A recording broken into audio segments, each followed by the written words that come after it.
In a world where AI is rewriting the rules of cybersecurity, one leader is showing us how to stay ahead of the threat curve. Dr. Anand Singh, Chief Security and Strategy Officer at Symmetry Systems and author of the Amazon #1 bestseller, Data Security in the Age of AI, joins us to share how organizations can protect data and build trust in an AI-driven world. Coming up on the Build Your Empire podcast.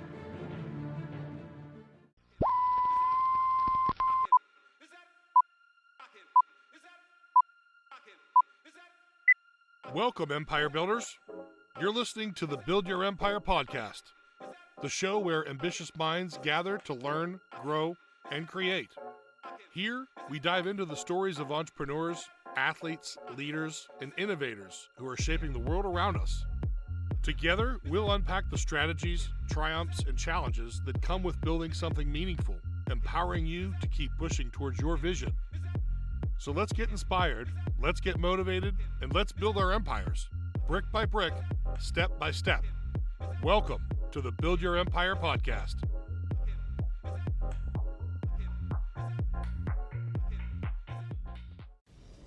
Today's guest is Dr. Anand Singh, one of the most respected voices in cybersecurity and data protection. He currently serves as the Chief Security and Strategy Officer at Symmetry Systems, where he leads global efforts to secure the next generation of data-centric systems powered by AI. With more than 2 decades of leadership across major organizations, including Optum Insight, Target.com, and Alchemy Technology, Dr. Singh has built cybersecurity programs from the ground up, guided companies through IPOs and acquisitions, and driven true digital transformation. He holds a PhD in computer science from the University of Minnesota, is a certified CISSP and CISM, and serves as a faculty member and keynote speaker whose insights continue to shape how executives think about AI, cyber resilience, and digital trust. His new book, Data Security in the Age of AI, an Amazon #1 bestseller, is both a practical guide and a visionary blueprint for protecting data in an era defined by artificial intelligence. From boardrooms to classrooms, Dr. Anand Singh is shaping the global conversation on cybersecurity's future. And today, he joins us right here on the Build Your Empire podcast.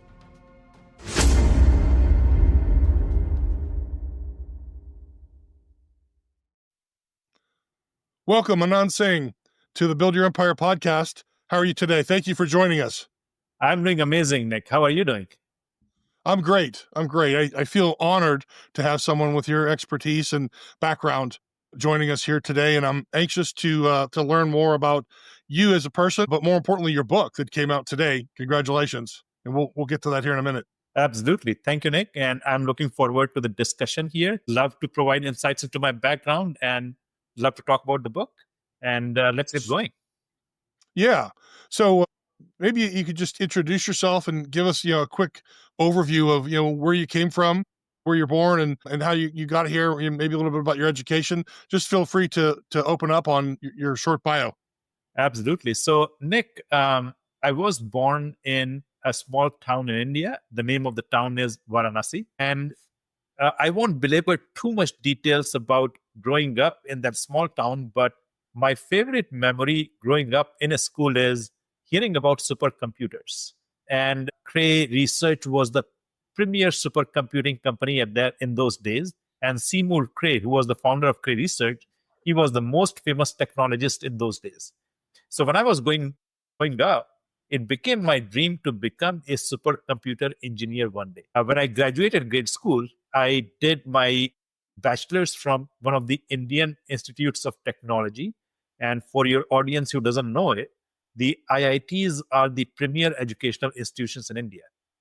So when I graduated from the IIT in computer science and engineering, I figured I should fulfill my dream to do supercomputing research and become a supercomputing engineer.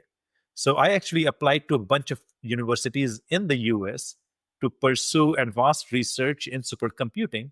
And I got accepted at Purdue University. So I came to Purdue to do my master's in computer science. I always joke, I went from India to Indiana because Purdue is based in Indiana. So I did my master's, and two things happened during that journey. One, obviously, I was able to pursue my research in supercomputing. But the second thing that happened was I got influenced by Professor Eugene Spafford. He goes by Spaff. And Spaff is for those of you who don't know it, Spaff is the founder of cybersecurity as a academic discipline in the US. He opened the first cybersecurity department in the US. And so that influence was very, very strong on me. I graduated from Purdue and went to go do my supercomputing engineering dream at Cray Research. This was kind of dream come true for me. I always thought about it since I was growing up, and now I was working at Cray Research, right? But security stayed at the back of my mind. I spent a couple of years at Cray, and then I went and joined a startup called Windchill in Minnesota. And Windchill was acquired by another company called Parametric Technology Corporation, a very, very successful company. And I spent 5 years with them doing Windchill implementations throughout the country, throughout the world. And so that was kind of a huge growth opportunity. Windchill was widely successful in the manufacturing sector. And then my next few 10 years, I did some development work, some leadership of stores development in Target Corporation, because in Target, when you go and buy your groceries or house case work, all of that is kind of significant amount of technology behind it, right? So I was developing those technologies at Target. And in the second half of my tenure at Target, there was an opportunity to go lead the cybersecurity for Target.com. So it was not a CISO title during those days, but essentially that's the role that I was fulfilling. And that just got me deep into the world of cybersecurity. And that's how I got into the world of cybersecurity. Over the next few years, I worked at United Health Group. I was the CISO of their Optum Insight business, and which is an $8 billion business, a gigantic company. I had very, very large team, 600 people, etc. And then I came to Dallas. This was kind of my opportunity to move to Dallas after being at Optum for 7 years. There was a wonderful opportunity with Caliber Home Loans. I moved down here and then moved on to Alchemy Technologies. I spent 7 years at Alchemy building up cybersecurity program for Alchemy. And that was kind of very, very foundational and very, very amazing journey. Alchemy, I joined them very, very early, Series B stages. It went through Series C, Series D, Series E funding cycles. It IPO'd in 2021. And then beyond that, it continued to grow rapidly and feverishly even past that. Most recently, I'm with Symmetry Systems. I'm their Chief Security and Strategy Officer, and I joined them in January of this year, building data security for enterprises. So that's kind of my whole journey. And I forgot to mention, Nick, that I also completed my PhD while I was working at Cray Research from University of Minnesota. So that's kind of my full background and all of the information about it. Excellent. Those are some pivotal roles. You think the role at Target really was the role that changed your life? I think it fundamentally changed my life because there is two ways to do great security, right? And actually both Target and Optum are instructive in different ways. At Target, it was greenfield. I started from zero and built security program for Target.com, right? And when you are building greenfield, you can do amazing, most wonderful thing possible because you don't have to deal with the problems created by legacy issues, right? Right. At Optum, I inherited a legacy program. And it is typically more challenging because no one wants to budget for fixes of issues that are historical in nature. Everyone wants to look at the next new shiny object, right? And so, so I really like both of those things taught me different things. In Target, I was able to build a great security program. At Optum, the important thing became how do you build collaboration among all the partners so that you can do the support that is needed to make a difference, right? There's this different kind of challenge. You have to be more collaborative in an environment like that. Okay. Yeah, which sounds like we'll get to your book here in a sec, but I know that that's probably influenced some of the things that you did with your book. Any standout challenges or crises that defined, how you approach leadership and security today? Yeah, so I think having been in many, many significant situations, like I've been a CISO for almost 15, 20 years. I lose count at this point. And you can just imagine, right? In that 10 year, you have seen everything. You have seen nation states You have seen criminal enterprises trying to come into company systems. You have seen insider attacks. There's not an attack that I have not seen, and that explains the lack of hair on my head here. But but I would say, Nick, that there are maybe 2 or 3 key principles that stand out in kind of what I've seen in my life. Number one, the most important thing is that security is a team sport. You cannot do security, just the cybersecurity team cannot do security, because if that's the case, then you have failed already.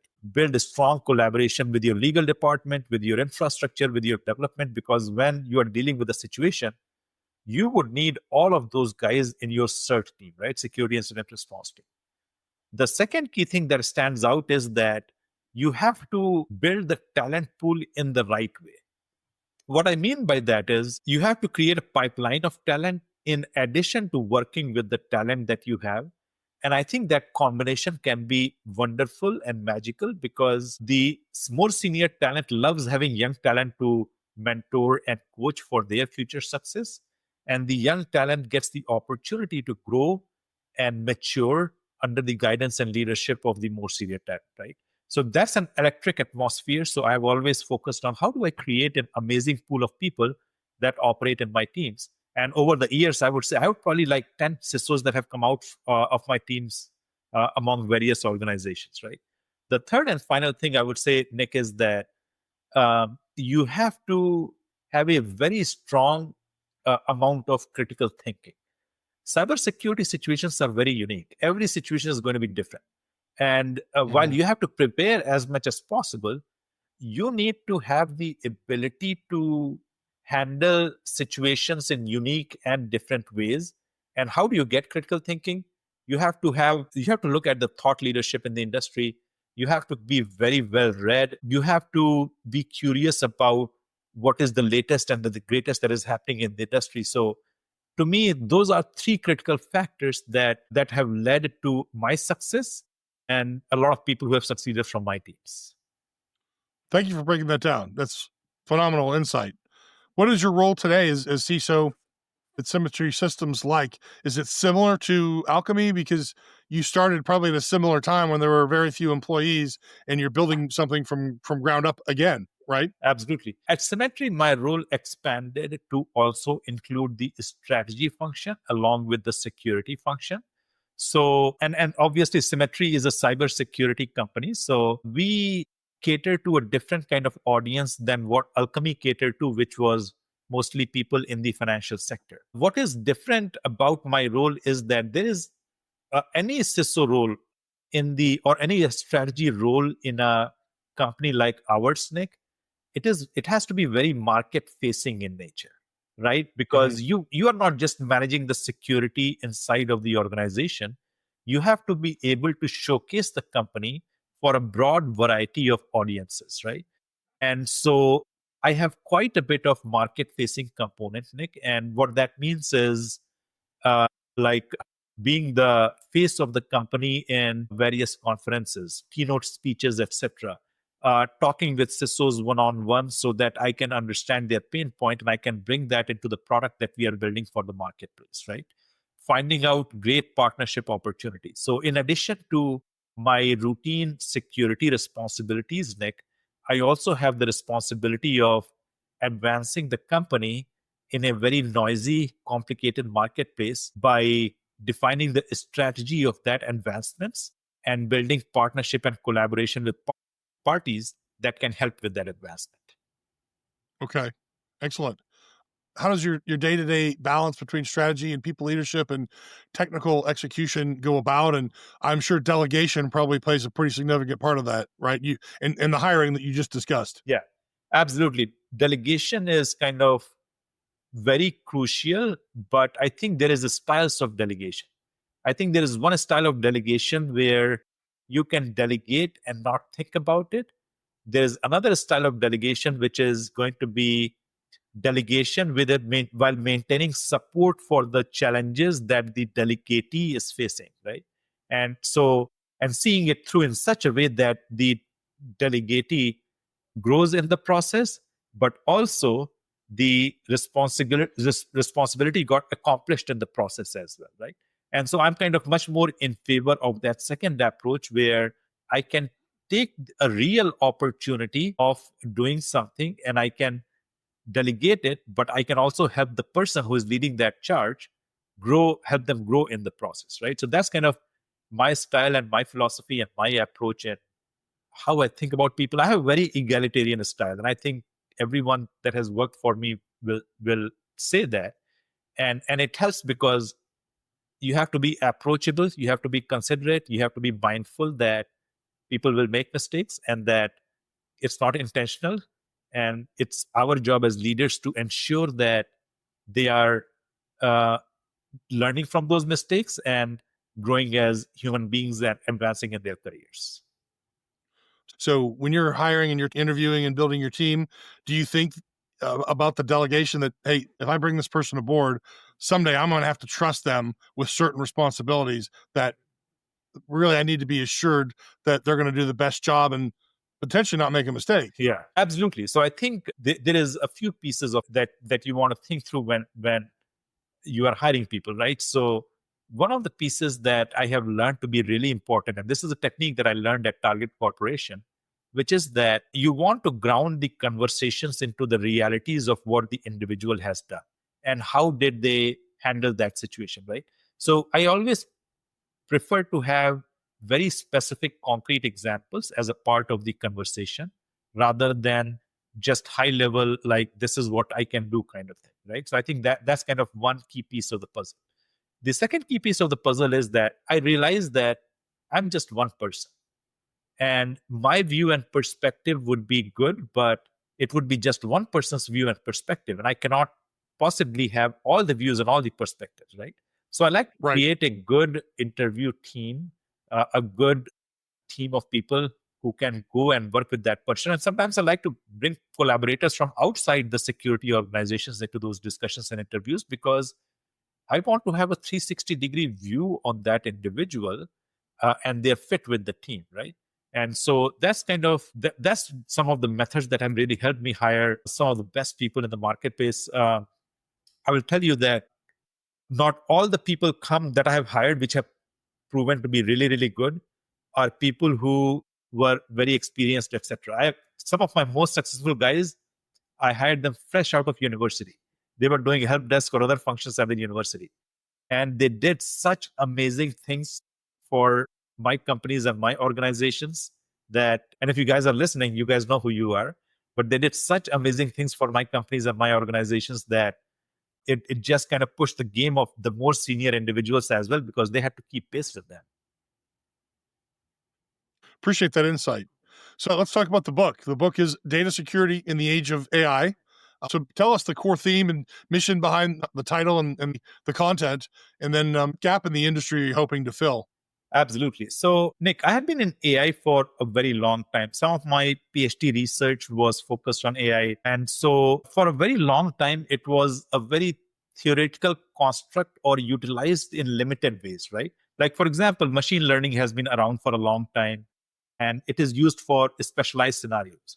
But we have seen an explosion of AI usage over the last 3 years, predominantly Gen AI usage, right? And the way I differentiate machine learning and Gen AI is that machine learning is kind of a surgical tool for specific tasks, whereas Gen AI is a blank canvas, and you can train Gen AI models to do a variety of tasks, including imitation of human thinking and human capabilities, right? So that's the differentiation that I make in lay terms. And so what I started noticing was that when AI proved its worth a few years ago, there was a stampede to deploy AI across the organizations. And what happened was there was a lot of chaos as a result of that because the companies were under mandate to say, hey, you got to go use AI. But a lot of people did not know how to use AI. So everyone has started using AI in their own way. And the method and the structure and the logic was missing in the way the AI transformation was getting done. So what I did was like I started seeing this as a problem even within Alchemy itself. And then I started thinking, I have lived this world. I know how to put a structure around it, right? So I started thinking about it formulaically. And here's what emerged for me. And this is kind of in the preface section of the book. There is a diagram. there's a Venn diagram with 3 circles in it, right? One circle is data, the second circle is security, and the third circle is AI, right? The 3 things are very, very tightly correlated with each other. So if you think about the book sits, if you think about it this in Venn diagram terms, the book sits at the intersection of these 3, data, AI, and security, right? The book sits at the intersection of that, data, security in the age of AI. So that was kind of that was the thesis that I started working in the book. It took me almost 2 years to get that to the point of completion and hand it off and be satisfied by it. The reason why it also took longer, Nick, is because the field of AI, even just the last 2 years, it has changed so much. And every time I would finish something up, there would be a new major evolution in the AI industry. And then I have to go back and accommodate that in the book, right? Even my editor got tired of me for all the revisions that I was forcing because of the rapid change that we are living through, right? Just to give you just one example, right? MCP, or Model Context Protocol, it came out in fall of last year. And in 3 or 4 months, everyone was using MCP. Everyone, like just 4 months, right? That's all it takes. Versus when internet came out, it took 10 to 15 years for everyone to start using it. When online shopping came out, it took 5 or 6 years for everyone to start using it. But MCP, 3-4 months, it is everywhere that you can imagine, right? I call that the age of innovation compression, and I have that in the book as well. But coming back full circle here, because of that rapid pace of change, it took a little longer because I had to go and adapt a lot of those changes into the book before it was published. Kind of foolproof it, right? In advance, try to address things that you know are going to change in advance. Yep, exactly. You're listening to the Build Your Empire podcast. We'll be right back after this short break. This week's Stoic Quote is brought to you by Czar Clothing, the most sustainable athleisure wear for men and women. Build your empire with style and purpose. Build your empire with Czar Clothing. Visit czarclothing.com and use the code ZAR25 for 15% off your cart.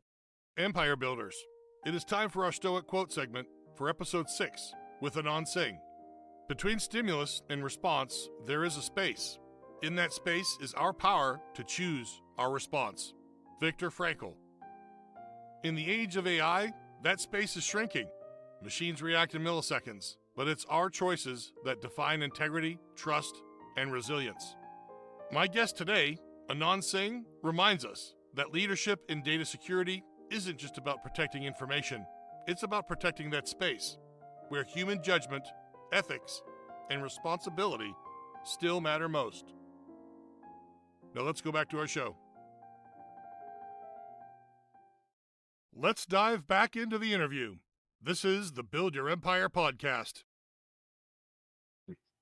Is the book, who's the book written for? Is it for typically IT people, CISOs, chief data officers, people in the cybersecurity, or even some of the executives and board members? Yeah.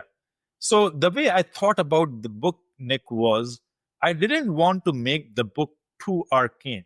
And I didn't want to make the book like dummies style book, right? So I had to find some medium between the two extremes.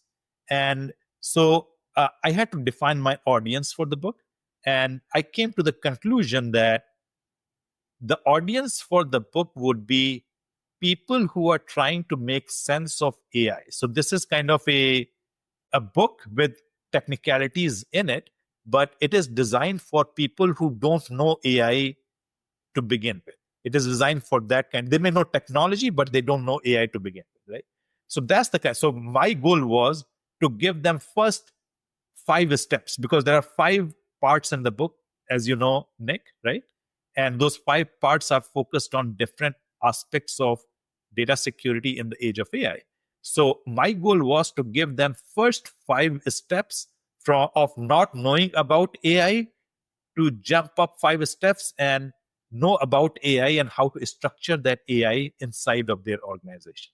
So my audience typically is like your average technology worker, your CISOs, your data officers, your pretty much like a broad development organizations, a broad swath of technology functions because I'm focused on the first 5 steps. I'm not focused on the last 5 steps or much more advanced. Here is how you develop a model kind of thing, right? I'm focused on here is the legacy data practice. Here is the how it is changing in the age of AI. And classification is a great example of that, right?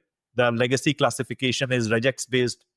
It is miserable on security teams because it is like 50% false positive rate. You put AI in it, your false positive goes down to 8%, right? So that's an AI evolution, right? So that's the kind of thing that I wanted to bring. My goal was like 90% of the technology worker who are curious about AI should be able to read the book and get upgraded 5 levels up from where they are right now. So would you say the book, people using the book is more for adoption as a guide, maybe a reference, and even really just to get people started? Absolutely. I think it's all of the above, Nick. It's a great adoption vehicle. It will give you a sense of a structure about how to do AI transformation inside of your organization, and it will help you with the specifics of how AI can help. Much more importantly, it will also help you with the terminology, right? I think that's quite a bit of a struggle for many people. What is a model? What is a agentic AI? What is AI fact sheets? What is Google Model Docs, right? Some of these things, right? People hear it left and right, but it's hard for them to viscerally understand exactly. We are using a whole new language now, right? In the AI. Mm-hmm. Uh, one of my goals was to make that language accessible to an average technology worker. Excellent. Excellent. So back to the book. Can you highlight maybe one of the memorable stories or concepts from the book that you can share with us to tempt and encourage users to pursue your book further? Absolutely. Some of our audience. Absolutely. So I don't know if you have heard about the Pentagon pizza example, Nick, but it's a very famous example about how people can derive outcomes from observations, right? So there's a X account dedicated to observing pizza deliveries at the Pentagon. And so their thesis is that when the volume of pizza deliveries increases pretty substantially at the Pentagon, there is a significant operation in progress somewhere in the world, right? Because people are sitting there overnight, eating pizzas and figuring out how to do whatever they need to do, right? That's their thesis. So, they published a very recent post where they said they predicted that there was going to be an attack on Iran in a couple of days, and the attack actually did happen in a couple of days after that. So the corresponding thing in the AI world, Nick, is if you think about it, there is a ton of signals that can be picked by malicious actors, right? They can do the observations too, right? What are the kind of signals? Right. Signals like power consumption, right? Meaning that a model is being trained. If you're trained, if your power consumption goes through the roof. GPU utilization, right? There is a ton of signals that are published by AI companies, sometimes on their uptime pages, etc. And those signals can be sniffed by the malicious actors to say, hey, there is a major activity in progress. This is my opportunity to go attack, right? Or this is how I can harvest that inferential capability, right? So malicious actors can take advantage of that, but not only that. Now, in an AI-driven world, the malicious actors can actually use, they don't have to even expend their mental cycles. They can put AI on it, right? Meaning, hey, AI, you go observe everything that is happening in this environment and give me inferences about what may be happening so that I can use that advantageously for the attack that I'm planning, right? So that is kind of a very interesting example and a very interesting story about the kind of way in which AI is starting to change our world. And I call that like maybe two fundamental ways, right? One, security for AI, meaning how do you secure your AI transformation, right? The second thing is AI for security. How do you embed AI capabilities into your security program? And the third thing is like the malicious actors using AI to advance their interests, which is what we were just discussing, right? About the using the Pentagon pizza example. Excellent. On a personal note, what inspired you to write the book? So I got sandwiched by my own family. So what I mean by that is my mother is now retired, but she was a professor of geography in one of the premier universities of India for almost 30 years. And as a part of her tenure there, she wrote the original book about the US and then Soviet Union politics in the Indian Ocean, right? Because the two behemoths were fighting each other, and they would put different nations under their influence in this region, in the Indian Ocean region, Africa, Madagascar, India, Pakistan, some of these countries, right? And so she wrote the very good book on that topic and became the de facto standard and became a textbook in many organizations, right? So I actually have a copy of the book somewhere over here. This is the last copy. The book is out of print now because the Soviet Union broke down and this book became outdated. But I have this last copy, and I count myself lucky to have this last copy. So she wrote the book. And then my daughter, when she was in grade school, she saw that people were, particularly kids, they were not very cognizant about cybersecurity, right? They would give their username, they would put their passwords were their birth dates, things of that nature, right? All over the place. And they were getting attacked and hacked all over the place. Sometimes by other kids, etc., right? So she wrote a book for kids to how to be secure in this world of insecurity, right? And this was a written for like primarily a middle school audience on the fundamentals of cybersecurity using a very entertaining picture book type of format. And so the two of them wrote the books, and here I am sitting in the middle thinking, man, there's too much pressure on both the ends. I got to go do something about it. And the dedication in the book is to my mother, but I kind of over time have become really passionate about sharing my knowledge, just like she shared her knowledge. So net of it is that those were the inspirations and the factors that drove me to write the book. I have spent way too much time on it, 2 years. This is not going to be any financial outcome for me, but I'm glad I wrote it because you have to make a difference with your life. If you have just lived your life for yourself and not made a difference to people and the community around you, then what was the point of it, right? So, of course, yeah, your mother must be very proud of you. Yeah, I hope so. I want to share. She has not seen the book yet. She still lives in India, but she has not seen the book yet. But I will share it during my next trip with her. Excellent. From a CISO's perspective, how has AI changed the threat landscape today for data security and cybersecurity? In a very, very fundamental way. And I will share like a very, very specific example from my financial sector days. And that will kind of illustrate the expansion of issues that the CISOs are facing. In a previous fintech, it is very common for like financial companies to see credential stuffing attacks, right? People are pumping millions, sometimes billions of login IDs and passwords to see if some of them will succeed. And if something succeeds, then they can use that to transfer money out from the accounts where it succeeded, right? It's a very common attack. It has been around for a very long time. During my early days in this fintech, I was able to solve the problem by using Turing test, right? Turing test is when you throw a problem that only a human can solve, but a bot or an automation cannot solve, right? So for the longest time, Nick, the Turing test was CAPTCHA, or one of those like find 2 fire hydrants in this matrix of 9 fire hydrants or 9 pictures, right? Or things of that nature, right? Only humans could do it. Bots couldn't do it. But about maybe 2 years ago, I started noticing that our standard CAPTCHA mechanisms were starting to get defeated. And what was happening was that the attackers were using now AI to imitate human behavior. They could actually beat the CAPTCHA. They could actually find out, sometimes even better than humans, because many humans struggle with, oh man, where is the bridge hiding in this? Where is the third bridge, right? Maybe you can find 1 or 2 of them easily, but these puzzles are not easy even for humans.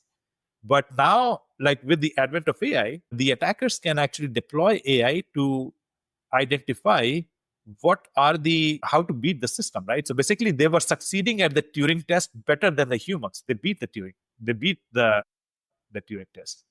So that's an example of the type of problem that the CISOs are facing. In this case, I partnered with Cloudflare and we developed a mechanism called turnstile, to beat the AI captcha bots that were using AI. That solution is actually like it was built on our data, and it was a great partnership between us and Cloudflare. But now it is everywhere. Even Nasdaq is using it to beat the AI bots. But that's just one example of how AI has become a bane of CISOs. Another example is AI can be used to figure out entry pathways into your environment. It can be used to generate malware that can escape detection, things of that nature, right?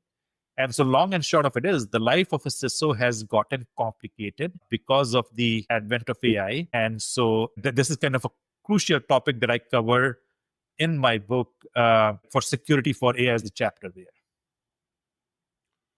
Yeah, and attackers are using AI to be faster, right? Yeah, absolutely. And that also significantly changes the landscape, because when you get an alert, you have a lot less time now, right, to address it. Exactly. So, as an AI expert, what keeps you up at night as far as AI's acceleration? Because you start hearing some scary stories, and it's becoming smarter and the ability to impersonate. But what keeps you up? What keeps me up at night is a few things. So, first, the weaponization of AI. Okay. I think the future would be very different, and uh, the both by criminal actors and state actors, the AI has become a very useful tool. So, us in the US as a country, we have to figure out a way to rapidly advance in it too. And I think it's a top government priority right now to ensure that US is the premier entity as far as AI advancement is concerned. And we are fortunate right now that the best and the biggest AI institutions are in the US, but other countries are pretty adversarial countries sometimes are catching up really fast to us. I think the second thing that keeps me up at night is just how this entire world is changing. And going back to the innovation compression piece, right? Uh, I have read many surveys and stats that indicate that just in 5 years, 60 to 70% of the jobs would be very, very different than what they are right now. Very different, right? Is our workforce advancing at that rapid pace to adapt to that change, right? Are we upgrading our skills? Because the routine and the mundane, the AI agents everywhere, the routine and the mundane, like scheduling meetings, right? Or like workflow automation, right? Things of that nature. The routine and the mundane is going to be AI agents, even like the SOC 1 jobs, right? Tier 1, Tier 0, or Tier 1 jobs. Now, agentic AI startups are everywhere who are going to do what a typical Tier 0 SOC operator does, right? Then how are people, that was the entry point for many people in cybersecurity. How are they going to do that in the future, right? So to me, I want to do my part, and that's another reason for writing the book, Nick, because I want to upgrade the skills of our workforce so that Tier 0 is not important to them. They are operating straight at Tier 1 or Tier 2 or at a level which AI cannot operate today, right? But that's kind of the second thing. Are we moving fast enough to upgrade the skill set of our workforce so that we are competitive in that future where AI is removing the routine and the mundane? Those jobs will vanish, right? The last and the final thing I would say, Nick, is that the malicious side of AI, right? Criminal actors and enterprises using AI as a tool to penetrate and do malicious activities inside enterprises. So those are the kind of things that are keeping me up at night. What should organizations be doing differently to secure their data in this AI world? And they need to start acting fast, right? Yeah, absolutely. I think that's an amazing question. And I honestly, the solutioning to that um, is straightforward. We just need to execute on that mission. The first thing that you need to do is you need to understand where all of your data is at, right? The data discovery piece. Many companies, many enterprises don't even know where all of that data is at. It hurts them in two ways. The first way in which it hurts them is that the world is running out of data to train the models. And so if you don't know where all of your data is at, your models are going to be less effective because you cannot train them, right? So the knowing where your data is at is crucial to doing successful AI.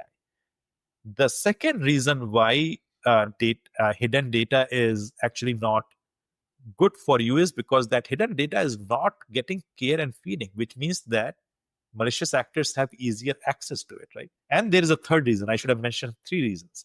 The third reason is the FinOps reason. If you don't know where all of your data is at, and a lot of that data might be sitting in the cloud, and it's useless data or shadow data or dark data, and you are not using it at all, and yet it is costing you a ton of money. I know one specific enterprise which had 2 petabytes of data like that sitting in the cloud, and it was costing them a huge, and they were maintaining it hot, and it was costing them huge amount of expense to be able to maintain that data, right? So that those are kind of three. So under discovery, those are the three reasons why you need to know where your data is at. The second is you need to classify data. Your data should be tagged, right, and classified. If it is not tagged, labeled, and classified, then what happens is AI models compute is going to be significantly bigger, right? Geoffrey Hinton, who is the founder of AI as a discipline, there is a famous quote of his in the book, and I don't remember it verbatim, but the quote states that the most important thing that you can do for successful AI is to have labeled and tagged and classified data. So data classification is the second piece, because without classification, AI can still do its job because it is AI, but it will be compute-wise, it will be 10x or 100x more expensive. The third thing is what I call identity to data mapping, and this might be somewhat in your space as well.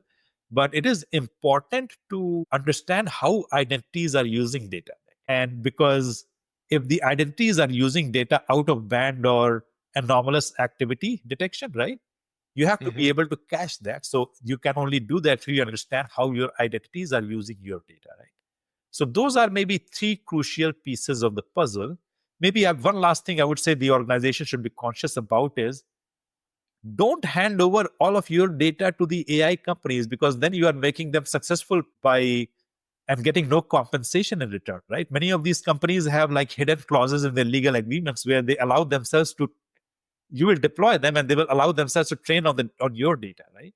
And there have been a few situations like that recently. Either monetize that, or if you don't want to allow that, because you may not want to allow that for cybersecurity reasons, deploy your AI inside of your environment. Don't let it go get deployed in a SaaS model, because then you have lost control of your data. Okay, that's good advice. How should CISOs, chief data officers, and AI leaders collaborate differently today than they did in the past? And I think I know what the answer is, but would love to hear your perspective. Yeah, absolutely. So I think first off, break down the silos. I think the three things are like, think about DevOps Sec, right? It is data DevOps Sec now. Data is a crucial part of that, right? So break down the silos, because those four teams that you mentioned, data, infrastructure, security, and AI, those four teams need to work in collaboration with each other. One of the disciplines that I recommend in my book in that respect, Nick, is the concept of the AI governance committee, where you can take advantage of the AI governance committee to standardize the utilization of the AI inside of your organization. And actually, that's what we ended up doing at Alchemy as well. So in partnership with our chief compliance officer, we implemented an AI governance committee, and it was very successful and kind of rationalizing how AI should be used in the company. It also sets a tone for, like, the members of AI governance committee are your chief data officer, chief information security officer, chief compliance officer, AI officer, etc. Right? So these are your members of the governance committee. It also sets an example for the rank and file of the organization to collaborate, because they see the collaboration of their execs to drive the discipline, right? So to me, that's the only way AI transformation is going to be successful inside an organization. Are there any particular models that you recommend, or frameworks that you recommend for collaboration? Yeah, I think the AI governance committee has I have the charter in my book, and that lays out a model for how to effectively govern the discipline of AI and how to collaborate effectively with each other as a part of AI deployment in the enterprise. Like, honestly, like, to me, any collaboration model can work. It doesn't need to be exactly how I laid it out, as long as it's a conscious decision and an organizational choice. Even something as simple as like the RACI diagram can work, or SCF, secure control framework can be a very effective tool for managing something like this. Cloud Security Alliance has a AI uh, uh, publication now. NIST has an AI standard now. Any of these models can be very effective in driving the co-ownership and collaboration of AI across the organization. The key is that many organizations have operated in silos over the years, and this is the time to break down the silos. Yeah. And I would say that, and I was going to ask a question about, is it technology, process, or culture that lags the most? And I can't tell you how many times I think the larger companies are going to be very susceptible to not collaborating. There's a Yep. rivalry culture, right, that exists. Yeah. Because I can't tell you how many times I've talked to the network team and they go, well, that's the infrastructure guys. We don't talk to those guys. Or Yeah. that's security. We don't like those guys.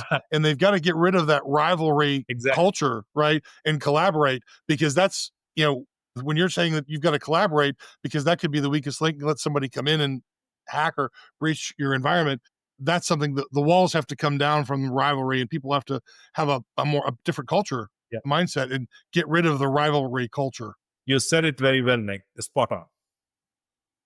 The leader, what are your top 3 lessons learned in your CISO role? My top 3 lessons learned are, one is you need to have amazing people around you, because CISO and cybersecurity roles in general are very stressful in nature.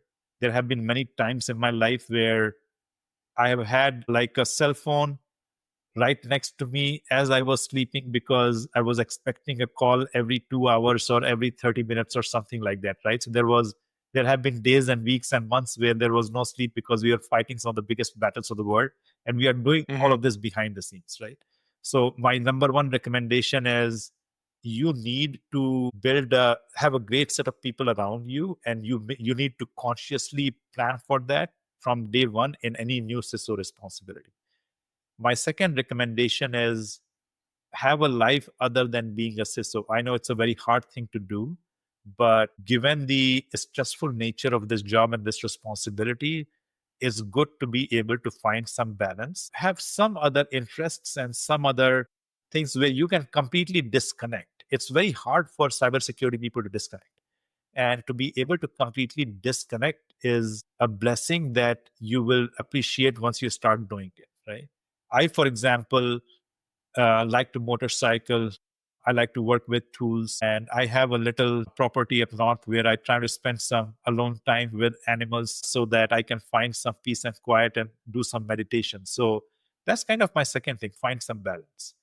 My third advice would be supportive of each other.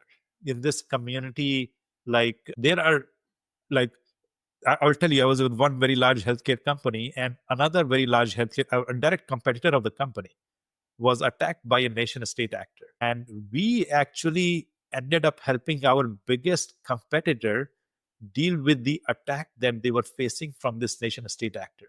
And the benefit, it was not just, it was good to be able to support, but there was also a benefit to us in the process, because the same actor ended up attacking us as well. But because we understood the pattern of the attack, we were able to block them right from the very outset, right? So those are kind of my top 3 pieces of advice. Just focus not just on the job and the responsibility, but also taking care of others and yourself in the process. How do you balance technical credibility with the executive communication? Because I'm sure that you're probably doing a lot of presentations in front of the board, right? Yeah. I think the art of telling a story is underappreciated in cybersecurity. And so my recommendation is, don't obviously there will be at least some things like this which are very dry in nature, data and metrics, etc. But my recommendation always is, in any presentation, tell a story. And you have to, this is something that I learned early in my career. Again, Target was very formative in my experience. And one of the things that I learned at Target is, you have to tailor the message to your audience, right? So for example, if you're talking to the board, you are not presenting a red, yellow, green status of your firewalls. The board does not care about that, right? In the end, what board cares about is the risk appetite of this organization's cybersecurity. Is the organization currently within the risk appetite, or is it exceeding the risk appetite? And if it is exceeding the risk appetite, what are we doing to bring it back within controls, right? Because in the end, board defines this is the amount of risk that the organization has to accept. What they care about is, are we exceeding that threshold or are we below that threshold, right? So to be very risk driven in a conversation like that makes a ton of difference. When you're talking with your infrastructure partners, you can be more technical in nature. When you're talking with your data partners, you can be data organization, you can be a lot about the data and how the data is secured and labeled and classified and discovered, etc. Right?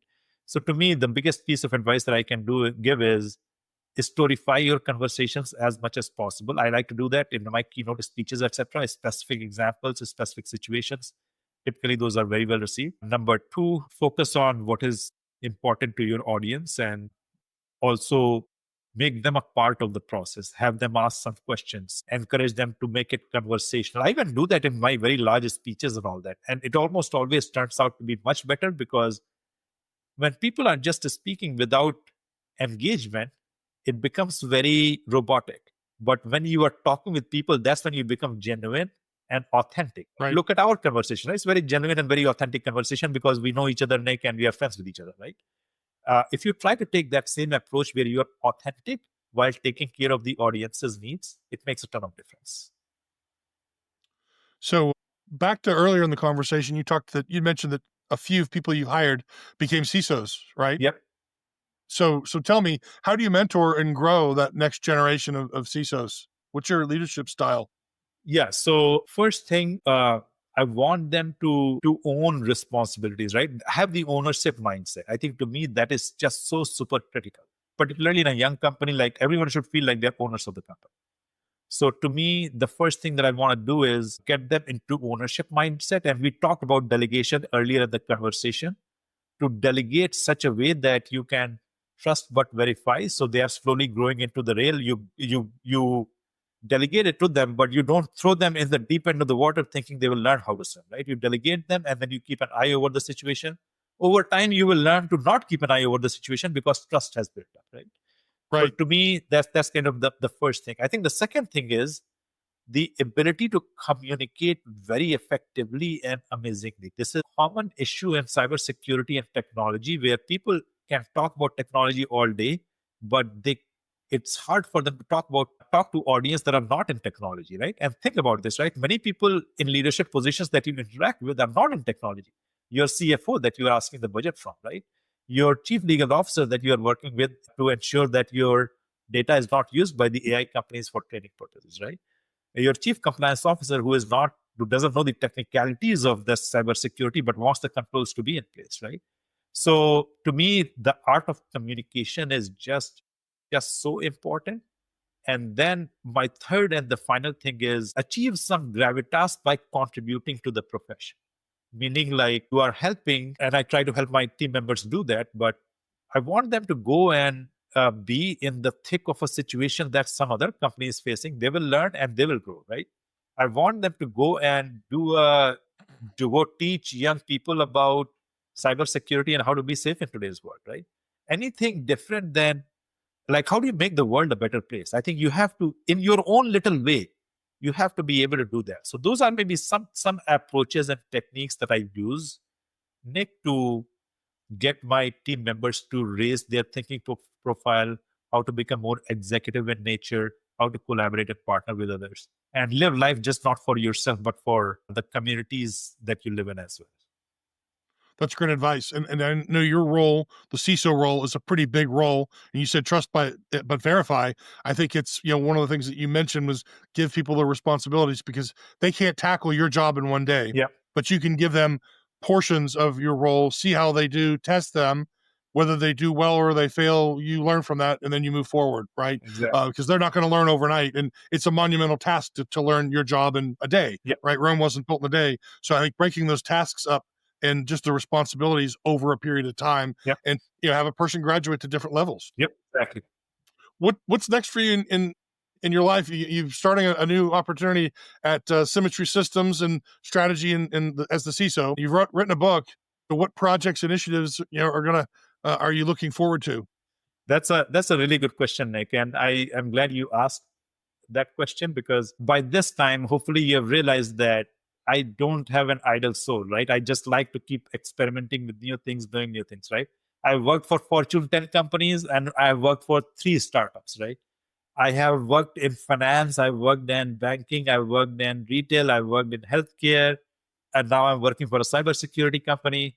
I've been all over the map. There's a certain amount of restlessness in me, but now that I have gotten older, there's also a strong desire in me to give back to the community, to contribute to the next generation of leaders and technologists that is coming into place, right? So I obviously have quite a bit of an ability to do that in my current role, and I will keep doing that to the best of my ability. But I also want to continue to contribute to the profession.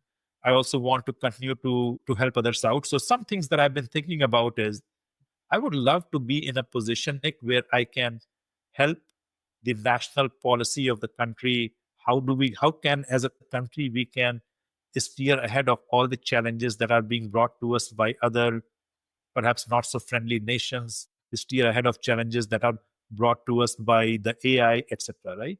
So that's kind of my, again, kind of giving back side. I think the other side is like going back and teaching in a university or a college. I think I love the idea of teaching. I grew up in a university. I love the idea of teaching.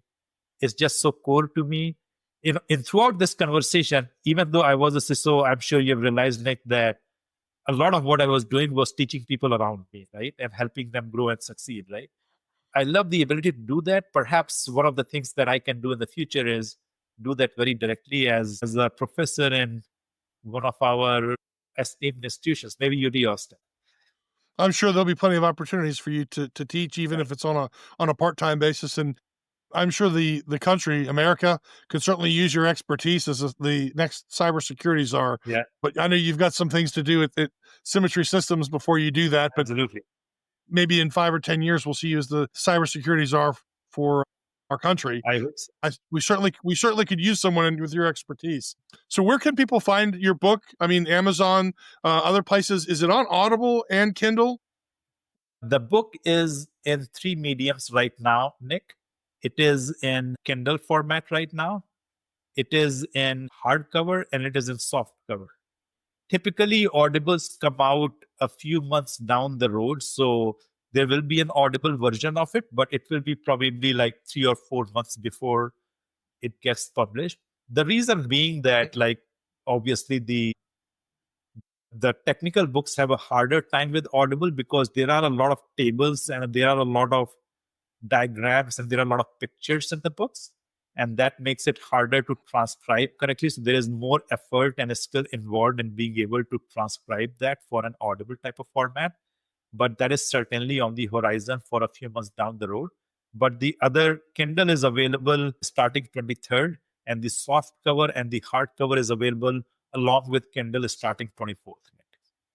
Okay. I'm going to get my copy for sure, maybe today. And where can people find you if they want to connect? LinkedIn, is that probably the best place? LinkedIn is the best place. I have a QR code for my LinkedIn at the back of the book, so you can scan that and connect with me, or you can just find me on LinkedIn, Anand Singh, Symmetry Systems, CISO. And then the book, you can find it on Amazon if you search for the name of the book, Data Security in the Age of AI. This is the first book on the topic and the only book that will come up. But obviously, to make it easier, you can also use my name when you try to find the book. Okay. And I'll post your link when we post the podcast. Yes. I mean, I think the book is a must have, not only for the technical suite, the C-level folks in technology, but I think the boards, people on the boards that maybe aren't as technical should start to work their way into, getting your book and understanding AI. Yep. Because they're going to be overall responsible, particularly if they're on a board. They might not be technical, but they should, get a pretty good understanding. Do you think you'll have of signings or events? Good question. So I actually had up to this point, the book was exclusive to CISO XC, and so I already did one signing of the book in Chicago earlier this month, and then there are a few more signings that are coming up, Nick. So the next one is in November for the Dallas CISO XC. So if you want the book and you haven't registered for Dallas CISO XC, please go ahead and register it. And then there is HUSECCon at the end of the month, and I will be doing the book signing there as well. So hope to see at least some of you there.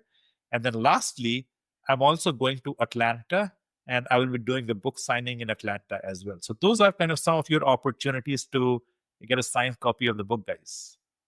The CISO XC event in Dallas, is that October the? Yes, that is exactly right. Okay, I might actually be there. So, or I'll make it a point to be there with my company. So, is there a website, by the way, or just through LinkedIn and things like that? I have a website also for the book, so you can find more information about the book, and I will keep publishing kind of thought leadership posts over there as well.